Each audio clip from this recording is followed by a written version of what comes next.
Je vois que quelle que soit la modalité de travail, est-ce qu'on est ensemble physiquement, est-ce qu'on est à distance, dans le même fuseau horaire ou pas, cultiver la relation, c'est quand même ça qui fait la différence. Les équipes qui sont excellentes, où les gens sont là, hyper engagés, c'est quand même que la relation à autrui, c'est engagé. On n'est pas juste là dans le labeur, on est là aussi dans l'envie de contribuer à un truc un peu plus grand. Et ça, je pense que c'est un invariant, en fait. Bienvenue dans notre podcast Culture Talent. Dans chaque épisode, des dirigeants et des managers inspirants nous racontent comment ils s'appuient sur leurs talents naturels pour réussir tout en étant pleinement eux-mêmes. Ils nous parlent aussi du choix qui les anime, faire le pari d'aller chercher, de mobiliser et de propulser tout le potentiel de leurs équipes pour assurer le succès de leur entreprise. Culture Talent, un podcast proposé par le Labo des Talents. Bonjour Florence. Bonjour César. Alors, une fois n'est pas coutume, cette semaine, c'est toi qui passes derrière le micro de l'invité. Nos éditeurs, Florence, te connaissent comme consultante auprès d'équipes et de dirigeants, comme intervieweuse aussi. Mais aujourd'hui, on va aller un peu plus loin. On va parler de ton parcours, on va parler de tes talents, de comment tu les mets à profit. On va parler de ta vision aussi. J'en profite aussi pour me présenter auprès de ceux qui nous écoutent. Moi, je suis César, je suis journaliste et je suis, on va dire, l'autre personne derrière le podcast Culture Talent. Je ne sais pas si on peut dire ça comme ça. Si, on peut dire ça comme ça. César est t'es la personne avec qui on a mis sur pied ce podcast depuis maintenant 1 an et demi. Et c'est vrai qu'au début, tu m'avais dit ça serait peut-être bien que plus tard on fasse un épisode avec toi. Je t'avais dit oui, vraiment. Et donc aujourd'hui, c'est le moment et en fait, je suis assez contente de partager des choses avec toi et avec vous qui nous écoutez. Alors pour commencer, j'aimerais qu'on revienne sur ton parcours. Tes clients te connaissent en tant que consultante, mais tu n'as pas toujours été coach. Le mot coach aussi, on reviendra dessus. D'ailleurs, ce métier, tu y es allé au départ un peu à reculons. Comment toi, t'en es arrivé là ? Alors c'est une histoire assez longue parce que je ne suis pas toute jeune. Moi, j'ai un parcours, j'ai eu beaucoup de mal à trouver quelle pouvait être ma vocation. Donc, en fait, je faisais partie de ces bons élèves qui étaient un peu bons partout, généralistes par excellence. L'embarras du choix. Ouais, l'embarras du choix, en fait, c'est pesant. Il faut le savoir quand même. C'est pas de la coquetterie, mais ça peut être un peu lourd. Toujours est-il que pour me ménager un maximum de possibilités, j'ai fait Sciences Po, où je me suis pas vraiment éclatée, même s'il y avait plein de choses intéressantes. J'avais envie, en fait, de travailler dans l'industrie. Allez savoir pourquoi. Ouais.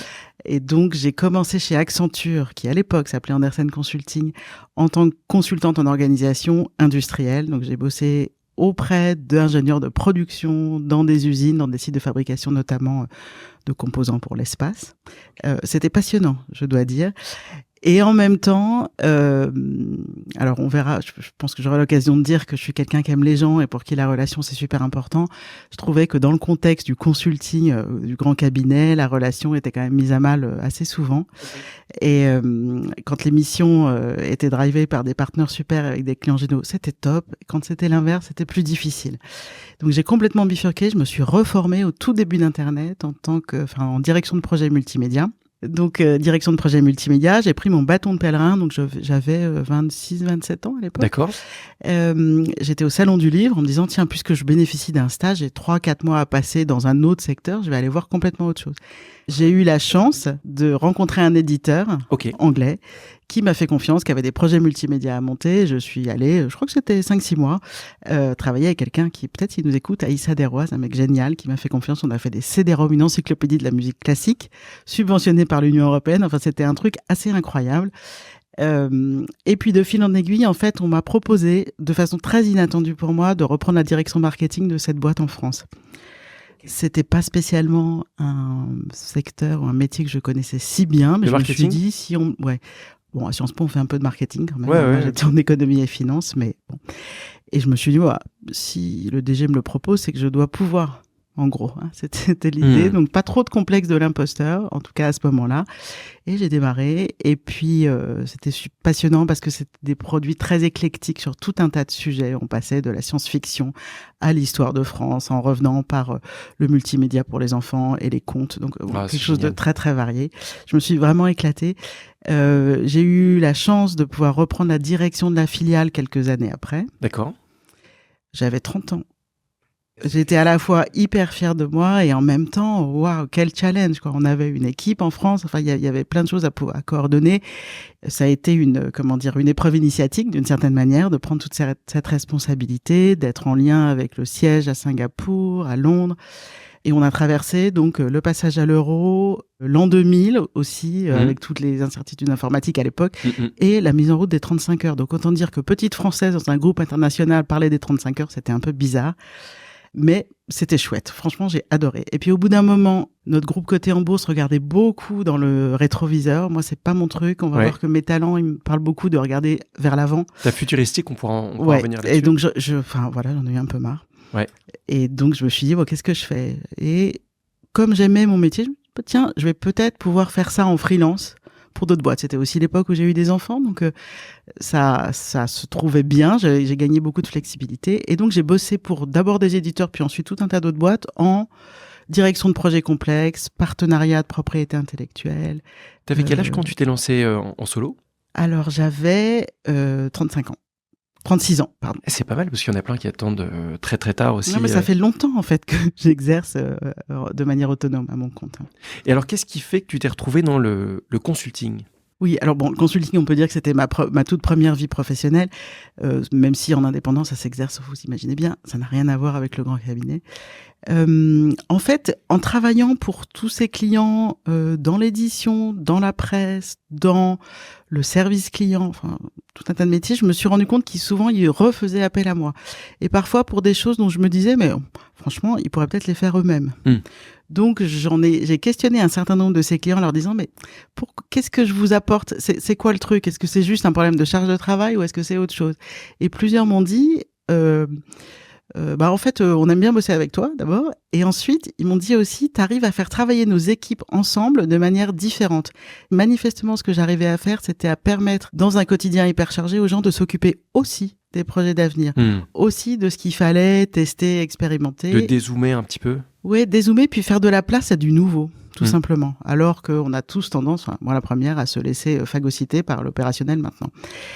Forte de ce feedback, je me suis dit, ok, donc si c'est ça, alors il faut que je m'équipe un peu. Je peux pas juste le faire comme Monsieur Jourdain, de manière intuitive. Oui, okay. Donc je me suis formée d'abord en intelligence collective, en facilitation. Alors facilitation, c'est un mot un peu fancy pour dire animation, mais il y a vraiment des techniques et des approches qui permettent d'être bon en animation de groupe. Ok. Et puis, de fil en aiguille, et comme tu l'as dit, à reculons, j'en suis arrivée au coaching parce que finalement, toutes ces questions d'animation de groupe, ça parle quand même de dynamique collective qui s'appuie donc sur des individus et où, à un moment donné, il faut aussi réfléchir à quelle est la posture. Est-ce que je suis juste là pour animer des processus? Est-ce que je suis là pour donner du conseil? Ou est-ce que je suis là pour rendre les gens plus autonomes? Et en fait, ça, c'est ce que le coaching permet, le véritable coaching. Pourquoi tu dis que tu y allais à reculons? À l'époque, et parfois ça m'arrive encore, je me disais, mais le coaching, c'est un cataplasme sur une jambe de bois. On prétend aider les gens à réfléchir sur eux-mêmes. C'est quand même pris dans le contexte de l'entreprise. C'est pas forcément un cadre si libre que ça. Donc j'ai un petit côté, je sais pas si c'est rebelle, mais en tout cas. Ouais, peut-être pas complètement dupe aussi de l'étiquette qui peut être associée au mot coach.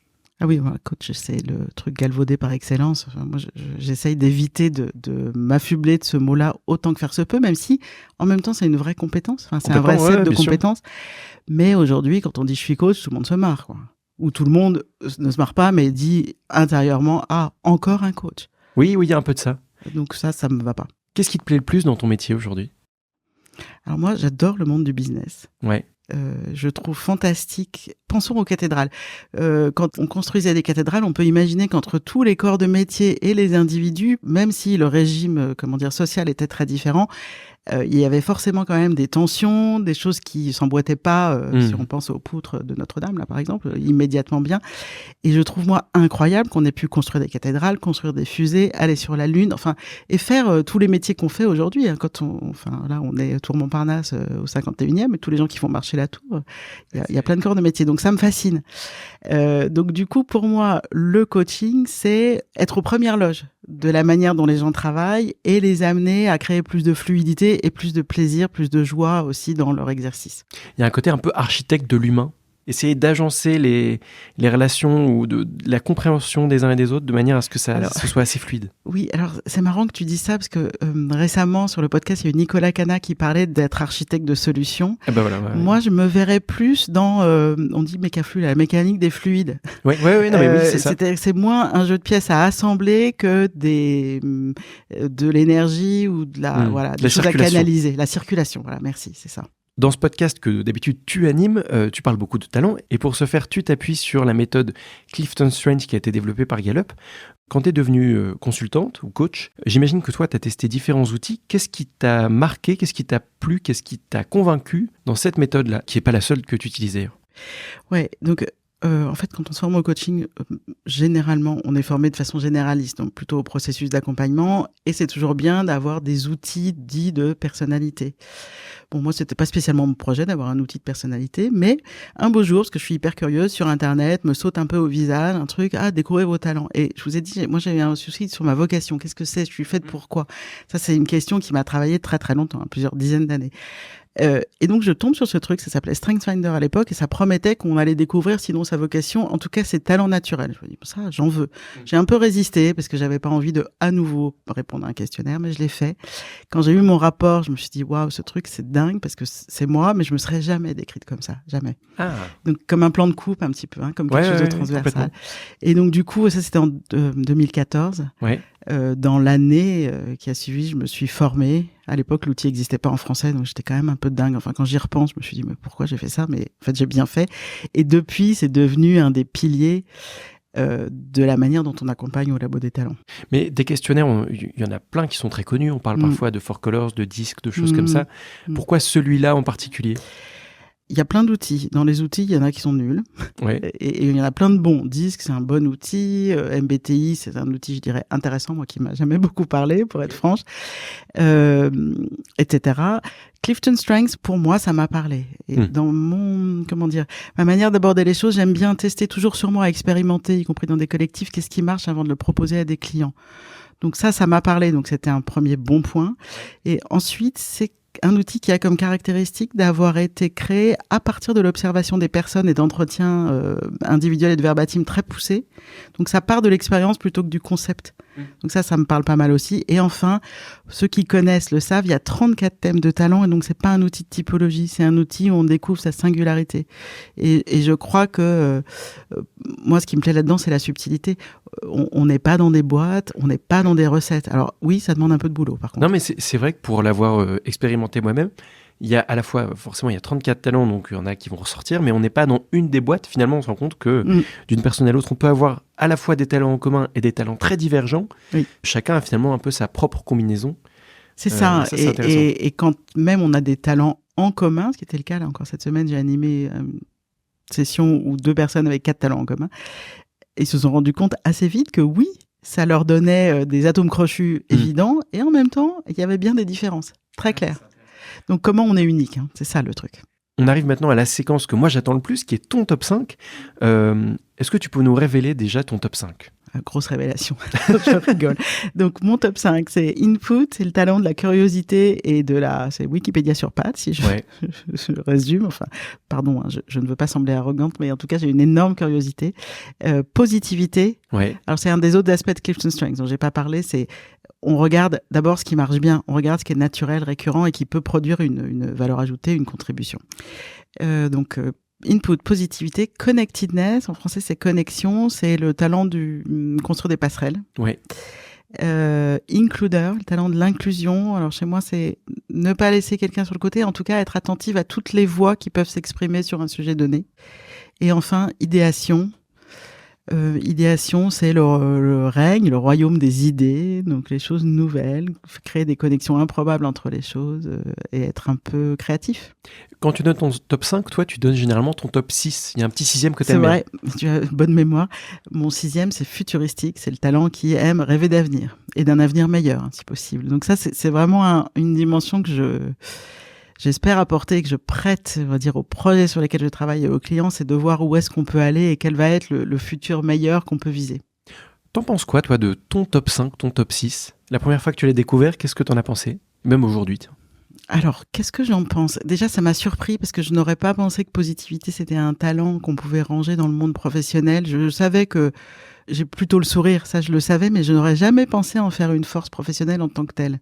C'est dire que ça m'a ouvert les yeux. Quelqu'un finalement. Qui sait encourager, qui sait rassurer, qui sait faire lever les yeux plutôt au ciel plutôt que vers ce qui va pas, c'est assez rassurant aussi. Enfin, ça fait du bien dans une équipe. Mais alors, le propre des talents, c'est qu'on est soi-même dans son bocal, c'est-à-dire qu'on lit pas l'étiquette qu'il y a dessus. Et donc, ce qui me semble naturel, parfois, enfin je dis ça pourrait être n'importe qui d'entre nous, on peut ne pas voir l'intérêt que ça a vraiment. Et c'est tout l'idée de passer de la conscience, de se dire tiens, j'ai telle qualité, bon, ça c'est une chose, mais ensuite qu'est-ce que j'en fais, comment je la mets à profit vraiment, comment je la mets au service de quelque chose de plus qui me dépasse, au service pour les autres. Donc, qu'est-ce que j'en pense ? Ça m'a surpris. Donc, c'était un bon moment, une bonne surprise. Ensuite, je dirais que ce qui me caractérise, c'est d'avoir beaucoup d'aisance et de plaisir dans le domaine des idées intellectuelles, de regarder ce qui est possible demain et dans le domaine, en gros, de parler avec des gens. Moi, j'aime les gens, vraiment. Tout le monde, enfin, ça veut pas dire que j'aime tout le monde tout le temps. Il y a évidemment des gens qui m'énervent, hein, comme tout un chacun, mais t'es plutôt vraiment quelqu'un sur le fond, j'apprécie, je vais chercher ce qu'il y a de meilleur chez chacun. Ouais. Et ça, c'est ce que dit mon top 5, je pense. Oui, complètement. Après, ce que ne dit pas mon top 5, c'est la motivation de l'action, d'agir, d'aller jusqu'au bout des choses. J'ai les mêmes défauts que toi, donc je comprends. Mais alors, bon, la bonne nouvelle, hein, et c'est ce dont on parle parfois, ça, c'est pas un moteur pour moi, mais ça veut pas dire que je n'accomplis pas de choses. Ça veut simplement dire que pour mes sources de motivation, c'est plutôt de faire avancer des projets avec des personnes. Donc, une fois que j'ai ça en main, je peux accomplir pas mal de choses. Au quotidien, toi, tu animes une équipe de coach. Dans une équipe de coach, tout le monde est indépendant. Oui. Comment tu t'y prends, toi, avec tes atouts, pour faire travailler les gens ensemble quand il n'y a pas vraiment de hiérarchie ? Oui, alors ça, c'est tout un projet, c'est un petit peu mon expérimentation au fil de l'eau, de ces nouveaux modèles d'entreprise où on travaille effectivement ensemble et on fait équipe, mais on n'a pas de lien hiérarchique, on n'a pas de lien contractuel au-delà de la mission. C'est du 100% collaboratif, là. C'est ça. Et donc, c'est passionnant. Ça a aussi ses contraintes. Effectivement, on ne peut pas s'appuyer sur la même chose que dans des entreprises, entre guillemets, classiques. Alors, comment on fait ? Déjà, tout le monde fait preuve de beaucoup de bonne volonté, je dirais. Oui. Et ça, je remercie tout un chacun, Florence, Xavier, Lydia, Wefa et d'autres, de miser un peu, de venir dans cet espace, d'investir un peu de leur temps, de s'approprier les choses. Après, on crée régulièrement des espaces de partage où on va se connecter. Et je pense que ça, d'ailleurs, c'est la valeur qu'on apporte aussi à nos clients. Ce matin, on a pris 1h30 pour partager ensemble où on en est sur différents sujets, explorer un outil, l'expérimenter sur nous, faire un débriefing. Et en fait, ça crée, hors de l'opérationnel, vraiment, des temps où on apprend toujours à mieux se connaître, où on cultive nos liens. Voilà ce que je peux dire. Ça fait longtemps que tu t'es entouré d'autres coachs ? Alors, en fait, je crois que ça a toujours été mon projet, si je suis honnête. Okay. Moi, j'aimais beaucoup être DG. Je trouvais ça fun. Voilà, c'est sympa. Le côté coordination, c'est un autre de mes talents, arranger. Le côté pilotage, orchestration, le côté avoir des idées, mais pas avoir à toutes les faire moi-même, par exemple aussi. Donc oui, mon projet, ça a toujours été celui-là. Ça s'est vraiment matérialisé à partir de 2018, je dirais, où on a commencé ces collaborations. Et donc, moi, mon grand plaisir, c'est que ça dure dans le temps. C'est-à-dire qu'il y a vraiment plusieurs de ces coachs avec qui on travaille maintenant. Donc, ça fait 6-7 ans. C'est génial. Ouais, c'est chouette. Mais tu parlais de la bonne volonté. La bonne volonté, à la fois, ça provient de chacun. On dit parfois qu'on ne peut pas motiver quelqu'un de l'extérieur. Et en même temps, ça s'entretient parce que j'imagine que tu pourrais très bien avoir des gens qui sont de bonne volonté au début, mais au bout d'un moment, voilà, qui peuvent s'épuiser, se lasser. Comment t'entretiens ce rapport de confiance, cette dynamique collective avec des gens qui ont tous des parcours individuels ? Alors, je crois que ce que je mets en place, alors pour le coup de façon très intuitive, c'est une sorte d'association au choix stratégique, au design, de prendre le temps de partager le sens, pourquoi on fait ça. Et puis, il se trouve que j'ai quand même plus d'expérience cumulée avec mon parcours que la plupart des gens avec qui je travaille, pas tous, mais la plupart. Et donc, du coup, je pense que je prends aussi un rôle de passeuse, ou on pourrait dire de mentor. En tout cas, pour moi, j'ai à cœur que chacun puisse être un peu challengé, mais se développe et puisse s'éclater dans sa zone. Donc, on anime des choses parfois proches, mais on le fait pas de la même manière. Et j'essaie de faire de la place pour ça. J'imagine que tu rencontres aussi parfois des difficultés, pas forcément dans ton équipe de coach, mais aussi même auprès des gens que tu accompagnes. C'est quoi les dernières difficultés que tu as eu à surmonter ? Comment tu t'y es pris ? Alors, oui, des difficultés, tout le monde en a. C'est aussi pour ça que j'aime bien bosser en équipe, parce qu'en fait, c'est comme chez nos clients, d'une certaine manière. Alors, c'est pas exactement pareil, mais on a aussi l'expérience de, c'est pas simple, hein, parfois. Oui. Ça arrive pas très souvent, mais j'ai déjà eu des bugs d'animation où à un moment donné, ça coince, c'est-à-dire qu'une consigne est lancée, mais pas comme on avait dit qu'on allait le faire. Alors, moi, ça peut m'agacer, franchement. Et donc, parfois, c'est difficile. Qu'est-ce qu'on fait ? Sur le moment, on se rattrape, et nous, notre préoccupation, c'est que pour le client, ce soit OK. Généralement, ça l'est. Donc, voilà. Et puis après, on en parle.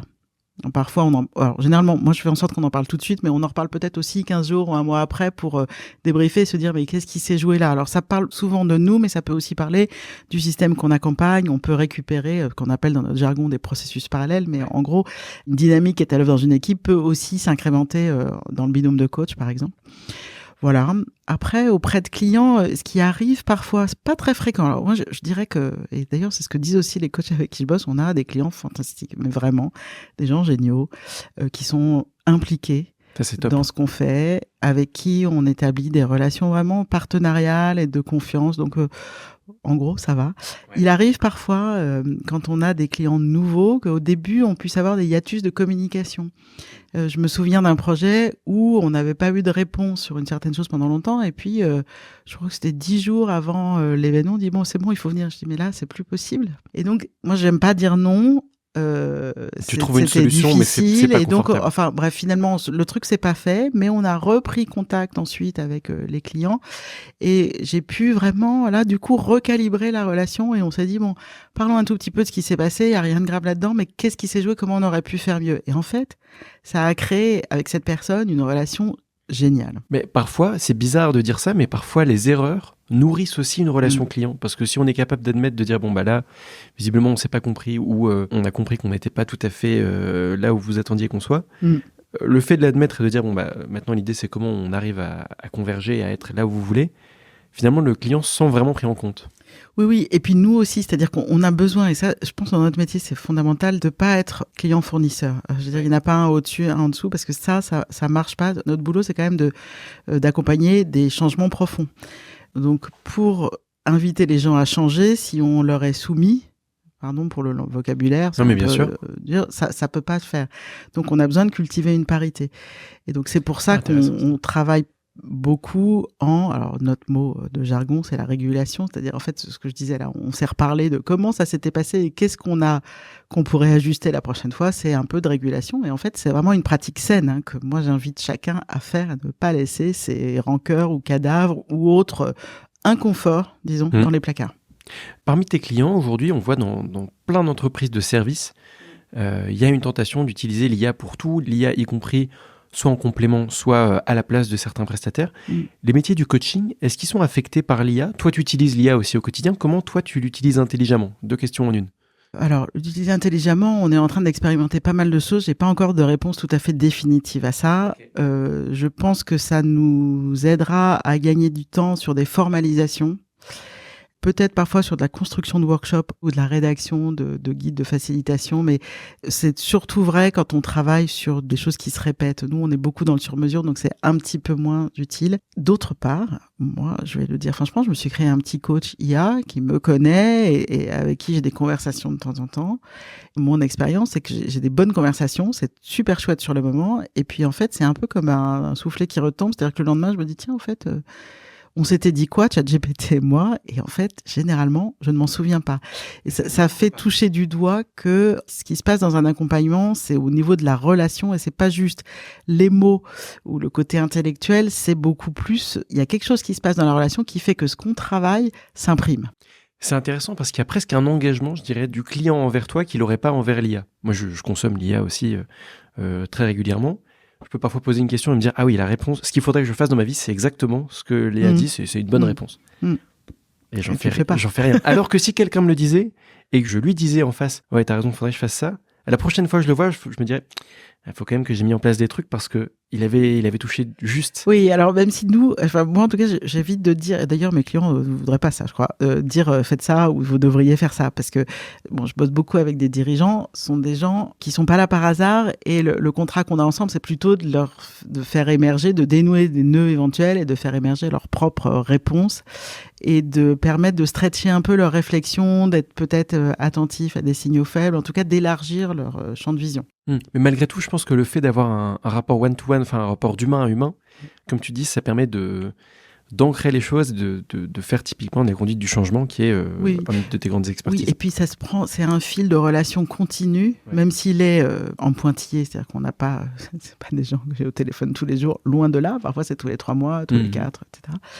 Mais il y a une continuité Moi, ce que j'apporte là-dedans, je pense que j'ai une bonne mémoire, vraiment très bonne mémoire de ce qui se passe. Donc, je remobilise les choses au bon moment. Et ce fil relationnel, c'est ça, je pense, qui permet d'étayer les évolutions.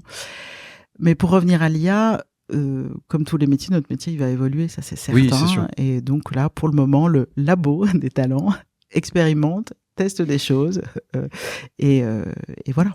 Avant de conclure ce podcast, j'aimerais qu'on parle un petit peu des évolutions du monde du travail. Toi, tu es une fine observatrice du fonctionnement des entreprises. Tu as un regard assez à la fois distant et très proche sur ce qui s'y joue. C'est quoi les grandes transformations que tu vois en ce moment ou ces dernières années ? Ouh là là. La question à 1000 points. N'étant ni Deloitte, ni autres instituts, etc., je me garderais bien de faire des prévisions, des choses comme ça. Je vois des choses, évidemment, et je peux me projeter, mais j'ai tendance à pas trop les théoriser, parce que parfois, j'ai l'impression que ces concepts qu'on nous envoie, du type les fractures générationnelles, ou du type aujourd'hui les gens ne travaillent plus comme il faudrait, ou du type télétravail, etc., c'est un peu de l'emporte-pièce et ça ne nous donne pas beaucoup de discernement.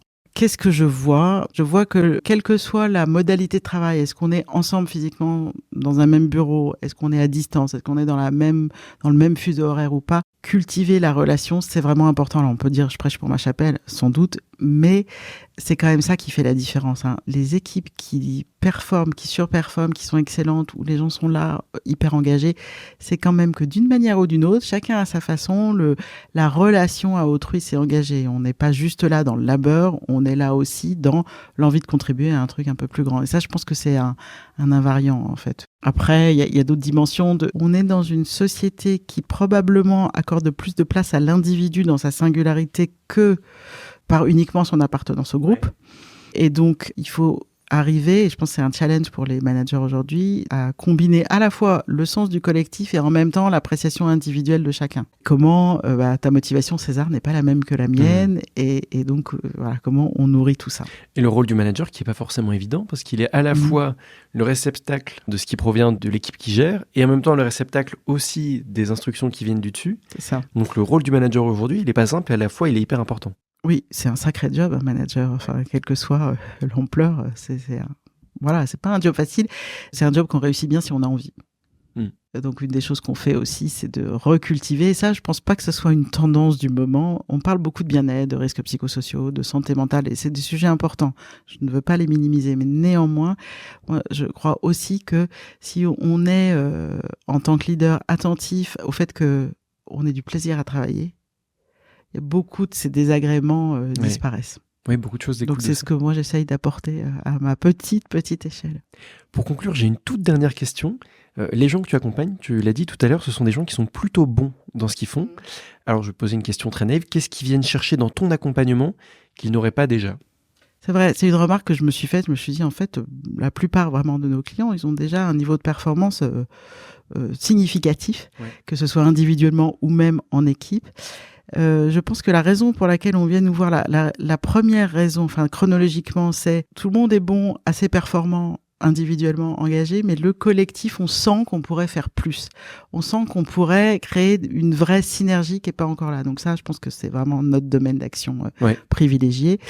Ensuite, en dessous de ça, peut-être un peu moins visible, il y a peut-être une demande du ou de la leader qui est de dire, en fait, moi là-dedans, je me retrouve pas toujours, je m'épuise, je tire beaucoup, et donc il y a un travail de fond, mais alors qui est pas forcément toujours explicite, de retrouver des bases pour être plus joyeux. Et comment dire, la plus grande satisfaction que je peux avoir, c'est quand je vois la différence entre le début où bon, voilà, ok, j'ai une boîte.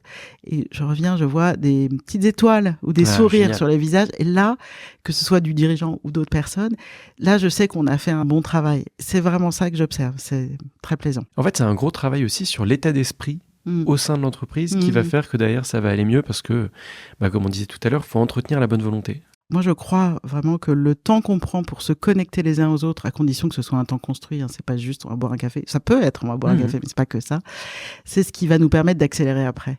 Je parlais il y a un instant de l'étincelle dans les yeux des gens ou du sourire, mais il y a autre chose que j'ai remarqué. Alors, ça n'est pas si fréquent, mais quand même, il arrive de temps à autre qu'une équipe de direction avec qui on travaille, tout d'un coup, au bout de 2-3 sessions, à un moment donné, quelqu'un dans l'équipe dit non mais là, vous croyez pas qu'on devrait juste remettre en commun toutes nos ressources, faire péter un peu nos périmètres et voir comment vraiment on a envie de s'organiser. Ça c'est génial. Et donc ça, ça témoigne d'une maturité et d'une ouverture qui s'est créée. Parce que quand on peut remettre les ressources en commun et redéfinir les périmètres d'un commun accord, et j'allais dire auto-initié, sans que ça vienne du dessus ou d'une obligation de réorganisation, c'est quand même que le collectif, là, il s'est trouvé, il est puissant. Donc ça, c'est génial. Un kiff. En fait, tu reconstruis une nouvelle base à partir des motivations des gens et de leurs compétences. En fait, je veux créer un espace et un questionnement et des conversations pour qu'ils fassent ça. Ouais. C'est eux qui le font, c'est pas moi. Et je suis agnostique là-dessus, j'ai pas d'avis sur la bonne manière de s'organiser pour eux. Très bien. Vraiment. Pour conclure ce podcast, c'est quoi le retour qu'on t'a fait qui t'a mis le plus en joie ? Il y en a plein. Mais un tout récent, j'ai eu un mail d'une cliente cette semaine, après une session mardi, qui m'a dit, le mail était intitulé « Ta facilitation ». Je me dis, que se passe-t-il ? Et elle m'écrit, écoute, c'était génial, tout le monde le soir en a encore parlé, vraiment, on a passé... c'était un groupe d'experts dans des domaines financiers. Ils ont découvert énormément de choses, ça a changé leur dynamique, et vraiment, merci. Voilà, ça c'est super. Merci Florence. Merci beaucoup César. Merci d'avoir écouté cet épisode de Culture Talent. S'il vous a plu, n'hésitez pas à en parler autour de vous, à liker nos posts, à commenter et évidemment à vous abonner aussi à ce podcast. Avec Florence, on vous donne rendez-vous en janvier pour un prochain portrait de leader inspirant. D'ici là, le Labo des Talents vous souhaite de belles fêtes de fin d'année et un repos bien mérité.